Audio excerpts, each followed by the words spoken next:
स्वागत है एक और स्पेशल क्लास में आप सभी का सीटेट के लिए। आज जो हम सीडीपी की क्लास आपके लिए लेकर आए हैं, आज की यह क्लास थोड़े से टफ प्रश्नों पर आधारित होगी। क्योंकि बहुत सरल प्रश्न हम पढ़ लिए, बहुत मीडियम प्रश्न पढ़ लिए, तो हम सोच रहे हैं कि एक क्लास आज वाली तो टफ वाली क्लास हो जानी चाहिए। तो चलिए, आज की क्लास में जो 20-22 प्रश्न आपके लिए आए हैं, अगर आप इसमें से 6 से 7 प्रश्न का उत्तर अगर आप दे देते हैं, तो समझ जाइएगा कि आपकी तैयारी बहुत अच्छे से हो रही है।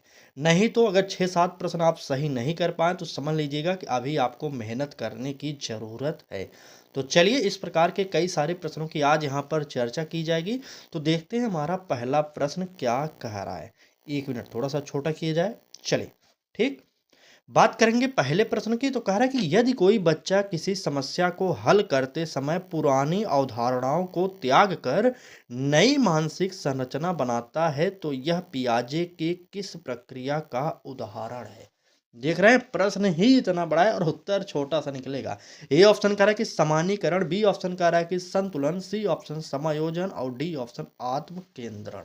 चलिए, कमेंट करिए और बताइए कि कौन सा उत्तर यहाँ पर सही हो रहा है। देखिए, प्रश्न एक बार और पढ़ लीजिए। यदि कोई बच्चा किसी समस्या को हल करते समय पुरानी अवधारणाओं को त्याग कर नई मानसिक संरचना बनाता है, तो यह पियाजे के किस प्रक्रिया का उदाहरण होगा। तो बिल्कुल सही, यहाँ पर नई प्रक्रिया को शामिल कर रहा है, यहाँ पर हमारा समायोजन कर रहा है।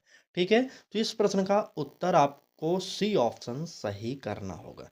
कितने लोगों ने इस प्रश्न का पहले का उत्तर दिया सही, एक बार कमेंट करके बताएंगे। चलिए, तब तक हम दूसरे प्रश्न पर आएंगे। और प्रश्न है हमारे वाइगोत्स्की महोदय से और इम्पोर्टेंट भी हैं ये। कह रहा है प्रश्न में कि वाइगोत्स्की के सिद्धांत में स्कैफोल्डिंग का सबसे उपयुक्त शैक्षिक निहितार्थ क्या है। स्कैफोल्डिंग, जिसे आप पाड़ या ढांचा कहते हैं, इसका शाब्दिक अर्थ होता है सहारा देना। इतना जानते रहिएगा आप। ठीक है। ए ऑप्शन करें कि सभी छात्रों को समान सहायता देना, बी ऑप्शन करें कि अस्थायी सहायता प्रदान करना, और सी ऑप्शन कह रहा है कि आवश्यकता अनुसार अस्थायी सहारा देना, और डी ऑप्शन कमजोर छात्रों को पढ़ाना, केवल कमजोर छात्रों को पढ़ाना। तो चलिए, हमने आपको इससे पहले वाइगोत्स्की की क्लास करा दी है। अगर आपने वाइगोत्स्की की क्लास नहीं देखे हो तो चैनल के प्लेलिस्ट पर जाइए, वहां पर वाइगोत्स्की, जीन पियाजे, कोहलबर्ग, इनको पढ़ लीजिए, क्योंकि आपके सिलेबस में ये दिए गए हैं। ठीक है। चलिए, हमने आपको क्या बताया, स्कैफोल्डिंग का अर्थ होता है सहारा देना। अब आपको ढूंढना पड़ेगा कहाँ पर ऐसा मिल रहा है ऑप्शन। ए ऑप्शन कह रहा है क्या, सभी बच्चों को समान सहायता देना। बिल्कुल नहीं, सभी बच्चों को हम समान सहायता नहीं देंगे। जो पढ़ने में कमजोर होंगे, जो सीखने में कमजोर होंगे, जो सीख नहीं पा रहे हैं, उन्हीं को ही सहारा दिया जाएगा। जो अच्छे लेवल पे हैं उनको सहारा की आवश्यकता नहीं, वो तो वैसे ही सीख रहे हैं। ठीक है, इसलिए हमारा ए ऑप्शन गलत हो जाएगा। बी ऑप्शन करें कि अस्थायी सहायता प्रदान करना। बिल्कुल नहीं, अस्थायी सहायता नहीं प्रदान करना। क्या बालक जब तक बड़ा होगा तब तक आप सहायता प्रदान करते ही रहेंगे? बिल्कुल नहीं। आपको कुछ समय तक सहायता प्रदान करना, उसके बाद धीरे धीरे करके हट जाना है। ठीक है, इतना आप जानते रहेगा, इसलिए हमारा बी ऑप्शन कट जाएगा। सी ऑप्शन कह रहा है कि आवश्यकता अनुसार अस्थायी सहारा प्रदान करना। बिल्कुल सही, सहायता प्रदान करना, यही हमारा ऑप्शन सही हो जाएगा। अस्थाई मतलब कुछ समय तक आपको सहारा प्रदान करना है, उसके बाद धीरे धीरे करके हटना है। एक एक बैग आप नहीं हट सकते। ठीक है, तुरंत से आप नहीं हटेंगे, धीरे धीरे करके आपको हटना पड़ेगा। तो यही हमारा उत्तर होगा कि स्कैफोल्डिंग का जो शब्द का अर्थ होता है वह होता है धीरे धीरे सहायता देकर हट जाना। चलिए, यहाँ पर इस प्रश्न का तीसरा ऑप्शन सही करिए, और यह क्लास पेपर 1 और पेपर 2 दोनों के लिए उपयोगी है। बार बार पूछिए मत। देखिए, हम अपने चैनल पर जो भी हिंदी पेडागोजी की क्लास करा रहे हैं, मैथ पेडागोजी की क्लास करा रहे हैं, और सीडीपी पेडागोजी, तीनों का सिलेबस पेपर 1 पेपर 2 तीनों का सेम है सिलेबस। तो यह क्लासेस दोनों के लिए है। ठीक है, तीनों का विषय का जो क्लासेज हो रहे हैं दोनों पेपरों के लिए हो रही हैं। ठीक है। चलिए, बात करेंगे प्रश्न की। तो कह रहा है कि निम्न में से कौन सा कथन व्यवहारवादी दृष्टिकोण की सबसे बड़ी सीमा को दर्शाता है। व्यवहारवादी की बात कर रहा, तो व्यवहारवाद का जनक किसे कहा जाता है, तो वाटसन महोदय को व्यवहारवाद का जनक कहा जाता है। ठीक है, तो नोट करिए और बताइए। ए ऑप्शन कह रहा है कि अभ्यास पर बल, बी ऑप्शन बाह्य व्यवहार का अध्ययन, सी ऑप्शन कह रहा है कि आंतरिक मानसिक प्रक्रियाओं की उपेक्षा, और डी ऑप्शन कह रहा है कि पुनर्बलन का प्रयोग। चलिए बताइए। चलिए, तुरंत कमेंट करिए और बताइए कौन सा उत्तर यहाँ पर सही हो जाएगा। चलिए, बिल्कुल। देखिए, अभ्यास पर बल ये कभी भी नहीं होगा। व्यवहारवादियों का यह कभी भी दृष्टिकोण नहीं था कि अभ्यास पर बल दिया जाए। और बी ऑप्शन कह रहा है कि बाह्य व्यवहार का अध्ययन, बालक के आंतरिक व्यवहार का अध्ययन आपको करना पड़ेगा ना, तभी तो पता लगेगा कि बालक के अंदर क्या चल रहा है, क्या कमियाँ हैं, क्या खूबी, ये सब आंतरिक व्यवहार का अध्ययन करने के बाद ही पता चलेगा आपको।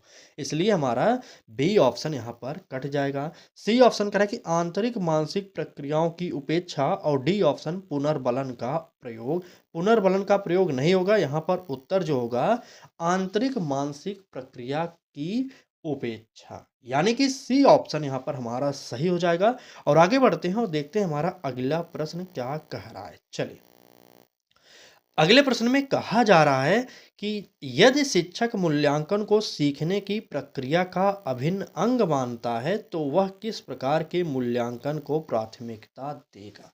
सीखने की प्रक्रिया की बात कर रहा है तो बताइए, योगात्मक होगा, मानक संदर्भित होगा, रचनात्मक होगा या चयनात्मक होगा। कमेंट करिए प्रश्न संख्या 4। आज के प्रश्न आपको कैसे लग रहे हैं? आज लेवल सही है ना भाई साहब? बहुत लोग बोल रहे थे कि लेवल टफ लाइए, टफ लाइए, तो चलिए आज टफ ही है, तो उत्तर सब लोग देंगे। जो भी क्लास को देखेगा, चाहे जब देखेगा, कमेंट बॉक्स में सभी प्रश्नों का उत्तर आप लोग देते रहिएगा, ठीक है। चलिए बताइए, क्या कह रहा था प्रश्न? यदि शिक्षक मूल्यांकन को सीखने की प्रक्रिया का अभिन्न अंग मानता है तो यह मूल्यांकन किस प्रकार का होगा। तो देखिए, यहाँ पर योगात्मक मूल्यांकन जितने भी लोगों ने ए ऑप्शन को सही मान रहे हैं उनका गलत हो जाएगा। और मानक संदर्भित यहाँ पर ये भी हमारा नहीं होगा। जो उत्तर होगा वह होगा क्या? रचनात्मक। ठीक है, यहाँ पर हमारा रचनात्मक ऑप्शन सही हो जाएगा।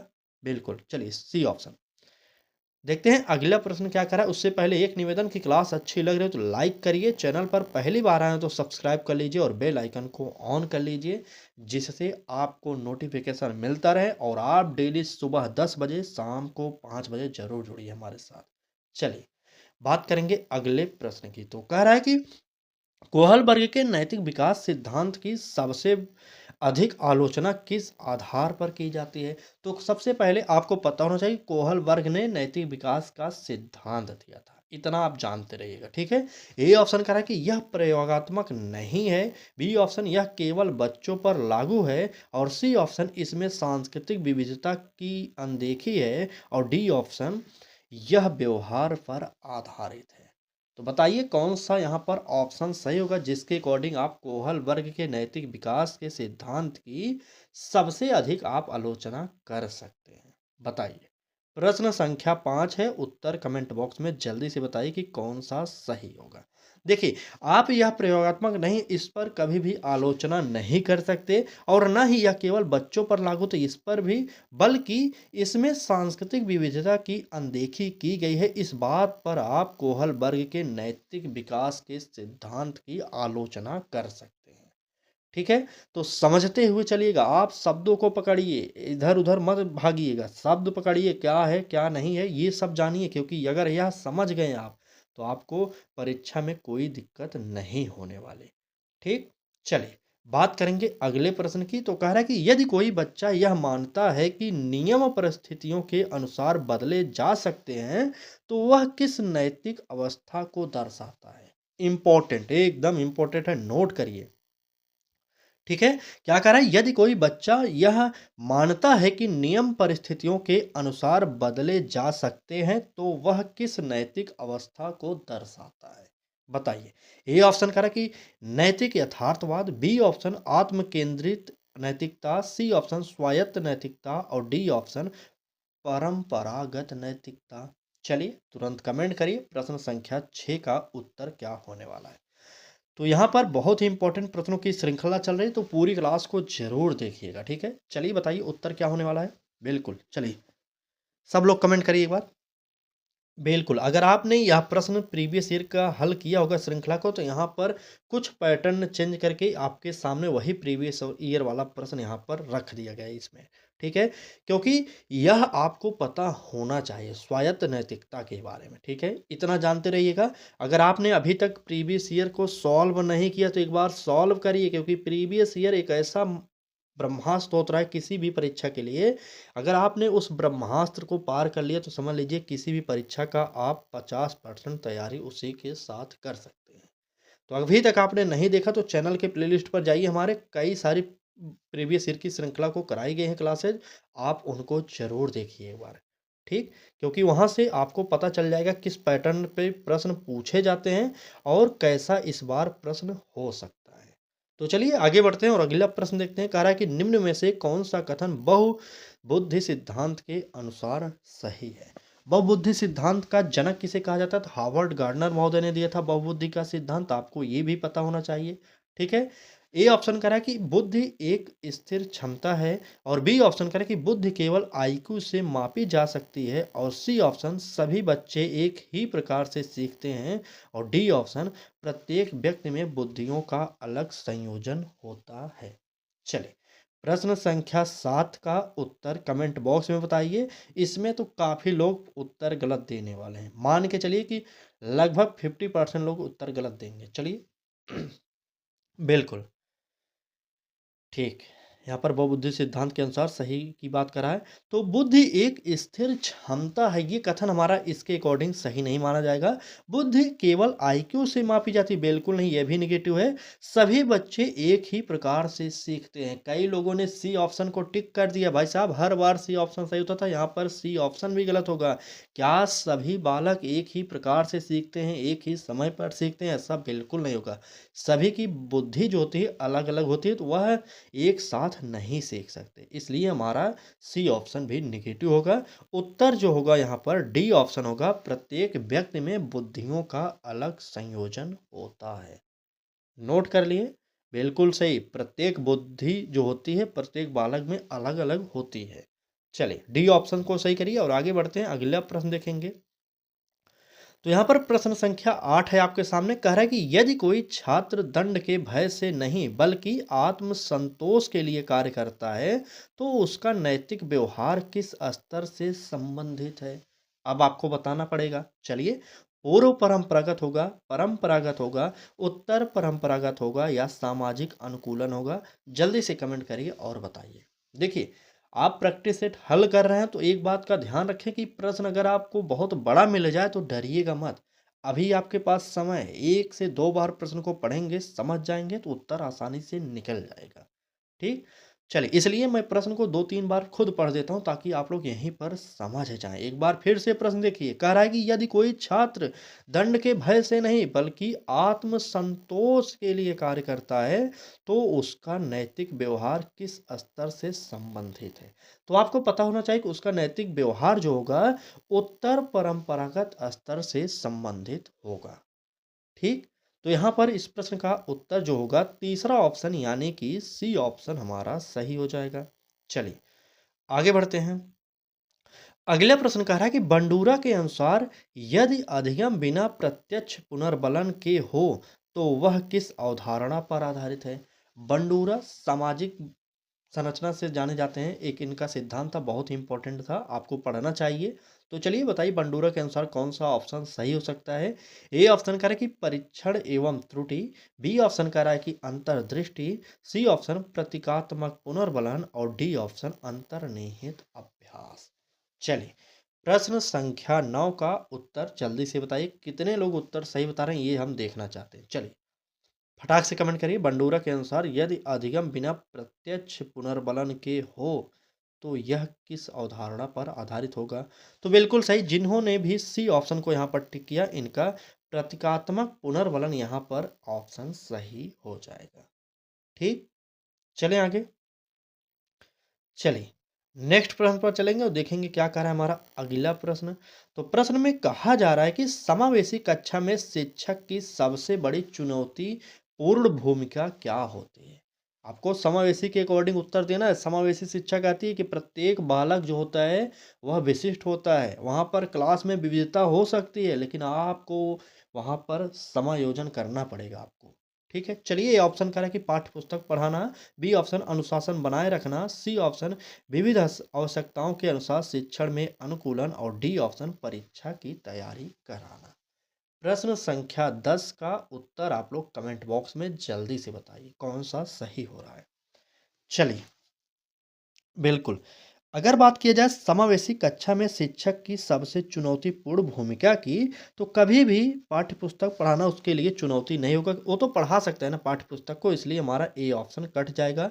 बी ऑप्शन कह रहा है कि अनुशासन बनाए रखना, इसलिए यह भी हमारा कट जाएगा, क्योंकि आप किसी भी क्लास में समावेशी की जो बात मत करिए, किसी भी साधारण क्लास में भी आप अनुशासन नहीं बनाएंगे, क्योंकि छोटे बच्चे हैं। आप ही सोचिए क्लास 1 से लेकर 8 तक के बच्चे कितने बड़े होते हैं, आप उन्हें अनुशासन में रखेंगे तो बालक डर जाएँगे, डर जाएँगे तो सीखेंगे नहीं, इसलिए हमारा बी ऑप्शन कट जाएगा। यहाँ पर परीक्षा की तैयारी की बात आपको नहीं करना, डी ऑप्शन को काटना है। यहाँ पर तीसरा ऑप्शन जो कह रहा है, विविध आवश्यकताओं के अनुसार शिक्षण में अनुकूलन, ठीक? तो यहाँ पर यह नोट करिए उत्तर और चलिए आगे बढ़ते हैं, अगला प्रश्न देखते हैं क्या कह रहा है।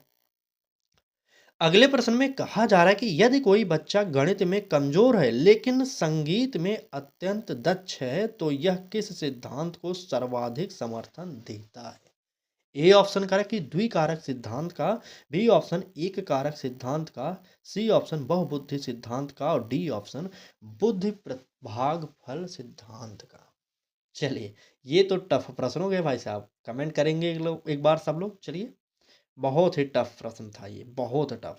आज की क्लास पूर्ण रूप से टफ वाले प्रश्न पर आधारित है। जो लोग पिछली क्लासेज में कमेंट कर चुके हैं ना, वो आज जरूर कमेंट करके बताएंगे कि हमारा कितना क्वेश्चन सही हुआ इस क्लास में, और ईमानदारी से सही सही बताएंगे। ठीक, चलिए बात करेंगे प्रश्न की। तो कह रहा था, यदि कोई बच्चा गणित में कमजोर है लेकिन संगीत में अत्यंत दक्ष है, तो यह किस सिद्धांत को सर्वाधिक समर्थन देगा? तो कभी भी यहाँ पर द्विकारक सिद्धांत को समर्थन नहीं देगा, ठीक है, और ना ही एक कारक सिद्धांत को, बल्कि बहुबुद्धि सिद्धांत को यह समर्थन देगा। सर्वाधिक आपको पता होना चाहिए, ठीक, बिल्कुल। चलिए यहाँ से आगे बढ़ते हैं और देखते हैं हमारा अगला प्रश्न क्या कह रहा है। तो अगले प्रश्न में कहा जा रहा है कि निम्न में से कौन सा कथन अधिगम और परिपक्वता के संबंध को सही रूप से दर्शाता है? इंपॉर्टेंट है। ए ऑप्शन कह रहा है कि अधिगम परिपक्वता से स्वतंत्र है, और बी ऑप्शन कह रहा है कि परिपक्वता अधिगम को प्रभावित नहीं करती। सी ऑप्शन कह रहा है कि अधिगम और परिपक्वता परस्पर संबंधित हैं, और डी ऑप्शन केवल परिपक्वता से अधिगम होता है। चलें, प्रश्न संख्या 12 है। आपको थोड़ा-सा समझकर ऑप्शन पढ़ना पड़ेगा, उसके बाद टिक करना पड़ेगा। ठीक? अगर आप इधर-उधर थोड़ा-सा भी भटके तो ऑप्शन इस प्रकार से यहाँ पर रखा गया है कि आप गलती कर देंगे। ठीक है? तो चलिए बताइए कौन-सा यहाँ पर ऑप्शन सही हो जाएगा हमारा? बिल्कुल। अगर बात किया जाए निम्न में से कौन-सा कथन अधिगम और परिपक्वता को सही रूप में दर्शाएगा, तो कभी भी अधिगम परिपक्वता से स्वतंत्र नहीं होगा। ए ऑप्शन गलत हो जाएगा, क्योंकि परस्पर संबंधित होने चाहिए अधिगम और परिपक्वता, इसलिए हमारा ए ऑप्शन कट जाएगा। बी ऑप्शन कह रहा है कि परिपक्वता अधिगम को प्रभावित नहीं करती, इसलिए ये कट जाएगा, क्योंकि परिपक्वता जो है वह अधिगम को प्रभावित करती है। ठीक है? सी ऑप्शन कह रहा है कि अधिगम और परिपक्वता परस्पर संबंधित हैं, और डी ऑप्शन कह रहा है कि केवल परिपक्वता से अधिगम होता है, ये कट जाएगा। उत्तर जो होगा सी ऑप्शन हमारा सही हो जाएगा। आप लोग नोट करेंगे, ठीक? बिल्कुल। अधिगम और परिपक्वता परस्पर संबंधित होते हैं। आपको बस इतना ही शब्द याद करना है, अधिगम और परिपक्वता परस्पर संबंधित होते हैं। यहाँ पर एक दूसरे को प्रभावित भी करते हैं ये लोग। इतना जानते रहेंगे तो जहाँ पर भी अधिगम और परिपक्वता से प्रश्न आएगा, तो लगभग आप 50% तो ऐसे ही बिना पढ़े उत्तर दे सकते हैं। ठीक?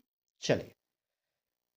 आगे बढ़ें, अगला प्रश्न देखते हैं क्या कह रहा है। प्रश्न में कहा जा रहा है कि यदि शिक्षक बच्चों को उत्तर बताने के बजाय संकेत देकर सोचने को प्रेरित करता है, तो वह किस भूमिका में है? क्या नियंत्रक के है, परीक्षक के है, सहायक के है, व्याख्याता के है? तो कमेंट बॉक्स में उत्तर देना स्टार्ट करिए।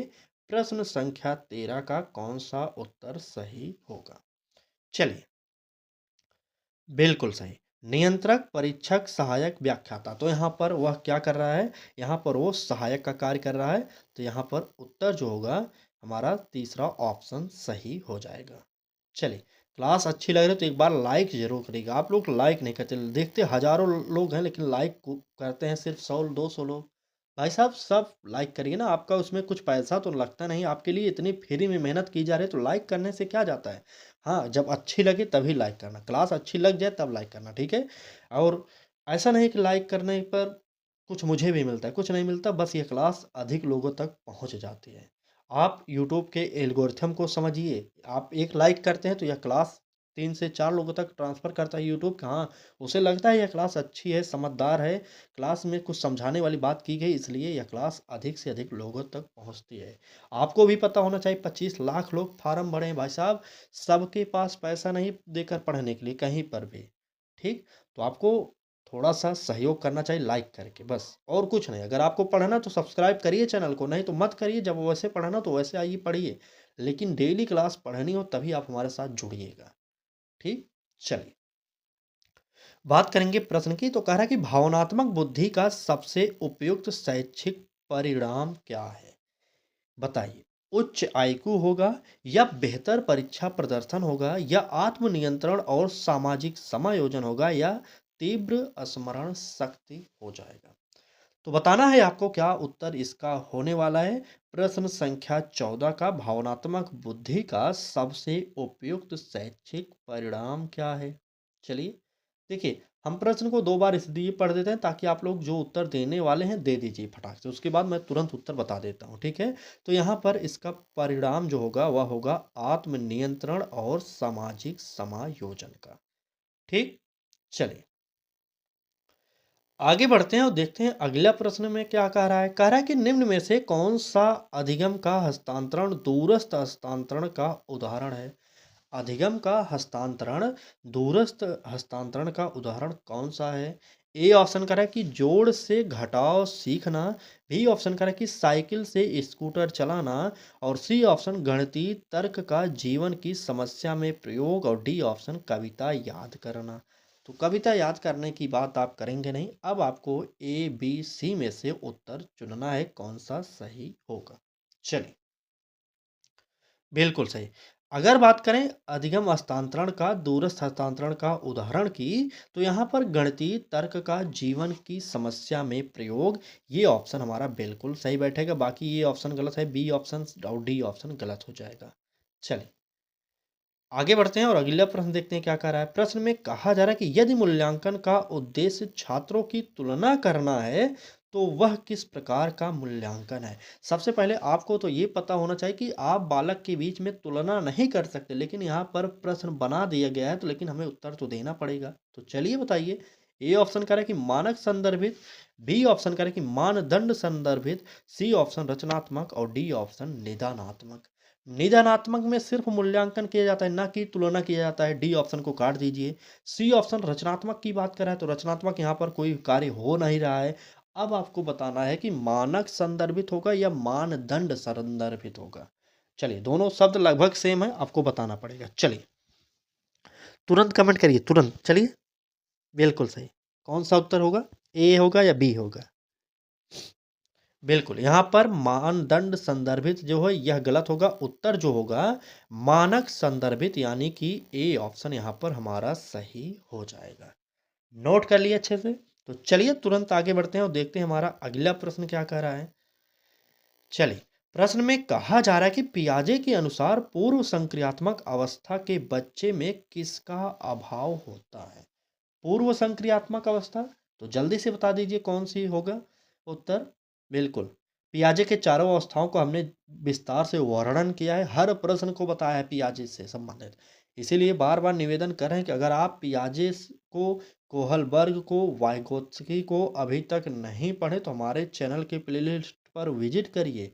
वहाँ पर सीटेट फ्री प्रैक्टिस बैच के नाम से एक प्लेलिस्ट बन चुकी है, उस पर जाइए। स्क्रॉल करते हुए सबसे नीचे आएंगे तो वहाँ पर धीरे धीरे क्लासेज मिलना स्टार्ट हो जाएंगी।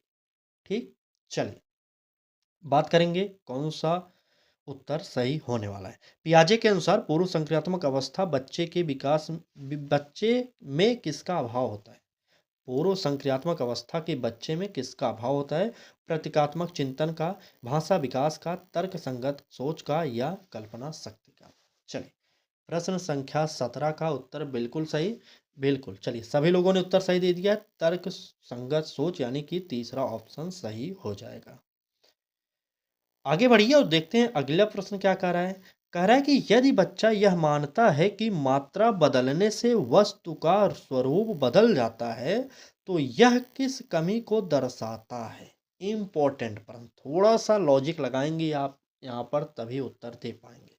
बताइए, यदि बच्चा यह मानता है कि मात्रा बदलने से वस्तु का स्वरूप बदल जाता है, तो यह किस कमी को दर्शाएगा? क्या प्रतिलोम्यता को दर्शाएगा, संरक्षण को, या विकेंद्रीकरण, या समायोजन? चलिए, प्रश्न संख्या 18 का उत्तर बताइए कौन सा सही हो जाएगा हमारा? बिल्कुल सही, यहाँ पर संरक्षण, जो भी लोग उत्तर बता रहे हैं बी ऑप्शन यहाँ पर सही होगा। काफ़ी लोगों ने तो सी ऑप्शन कर दिया। भाई साहब, सी ऑप्शन विकेंद्रीकरण यहाँ पर नहीं हो रहा है। ठीक है, इसलिए हमारा इस प्रश्न का उत्तर जो होगा बी ऑप्शन सही हो जाएगा। चलिए, आगे बढ़ते हैं और देखते हैं प्रश्न क्या कह रहा है कि बाल केंद्रित कक्षा की पहचान क्या है? क्या शिक्षक का पूर्ण नियंत्रण, जहाँ पर टीचर का संपूर्ण नियंत्रण होगा वह तो बाल केंद्रित शिक्षा रहेगा ना, वहाँ पर क्या हो जाएगा, बाल केंद्रित के बजाय शिक्षक केंद्रित कक्षा हो जाएगी। तो काट दीजिए। बी ऑप्शन कह रहा है कि पाठ्यक्रम की कठोरता, तो बिल्कुल नहीं, अगर पाठ्यक्रम ही कठोर होगा तो वहाँ पर बाल केंद्रित कक्षा का संचालन कैसे किया जाएगा, इसलिए आप बी ऑप्शन को भी काटेंगे। सी ऑप्शन कह रहा है कि सक्रिय सहभागिता और अनुभव आधारित अधिगम, तो बिल्कुल सही, यही हमारा उत्तर सही होने वाला है। तीसरा ऑप्शन नोट करिए आप लोग। ठीक, सक्रिय सहभागिता और अनुभव आधारित अधिगम, यही उत्तर सही होगा। चलिए, आगे बढ़ेंगे और देखेंगे अगला प्रश्न हमारा क्या कह रहा है कि सीटेट के अनुसार प्रभावी शिक्षक वह है जो अधिक जानकारी देता है, छात्रों को चुप रखता है, या सीखने की प्रक्रिया को सुगम बनाता है, केवल परिणाम पर ध्यान देता है। भाई साहब, वैसे तो आजकल के स्कूलों में यही हाल है कि सिर्फ बच्चा अच्छा नंबर पा जाए, वही सबसे बड़ा काम है। बाकी वह सीख रहा है कि नहीं, उसके पास कुछ नॉलेज है कि नहीं है, इससे कोई मतलब नहीं। बस मार्कशीट 90% के ऊपर बन जाए, बस वही बहुत बड़ी बात होती है। लेकिन हमारा ऐसा सीटेट के अकॉर्डिंग नहीं, आपको ऑप्शन चुनना पड़ेगा। ठीक है, तो चलिए, अधिक जानकारी देता है, तो जानकारी की बात नहीं करता सीटेट, क्योंकि वह शिक्षा को ज्ञाता नहीं मानता, आपको पता होना चाहिए। यहाँ पर ये उत्तर जो है गलत है। बी ऑप्शन का छात्रों को चुप रखता है, बिल्कुल नहीं, छात्रों को चुप नहीं रख सकता कोई भी टीचर हो। सीटेट के अकॉर्डिंग अगर बात करें, सीटेट के अनुसार प्रभावी शिक्षक का, तो जो सीखने की प्रक्रिया को सुगम बनाता है, उसे ही सीटेट जो है टीचर मानता है, प्राथमिक से लेकर उच्च प्राथमिक तक के विद्यालयों का टीचर। ठीक, तो यहाँ पर उत्तर जो निकला, सी ऑप्शन सही हो जाएगा। चलिए, आज की क्लास में बस इतने ही प्रश्न थे। बाकी क्लास आपको अच्छी लगी हो तो कमेंट बॉक्स में ज़रूर बताइएगा, और लाइक कर दीजिए। चैनल पर पहली बार आए तो सब्सक्राइब करिए लक्ष्य तक को, और बेल आइकन को ऑन करिए और ऑल पर क्लिक करिएगा। ठीक है, जिससे आपको डेली यूट्यूब नोटिफिकेशन भेजे और वह खुद बोलेगा कि भाई साहब, क्लास का समय हो गया, अब आपको पढ़ाई करनी चाहिए। ठीक, तो चलिए, क्लास को यहीं पर समाप्त करते हैं। उम्मीद करते हैं क्लास अच्छी लगी होगी, और आज के जो प्रश्नों का पैटर्न था वो थोड़ा सा टफ था। आप लोग कमेंट करके ज़रूर बताएंगे कैसा लगा आज का प्रश्न। ठीक है, चलिए, फिलहाल क्लास को समाप्त करते हैं। पढ़ाई करते रहिए, डेली सुबह 10 बजे हमारे साथ जुड़िए, शाम को 5 बजे जुड़िए। ठीक है, चलिए, धन्यवाद।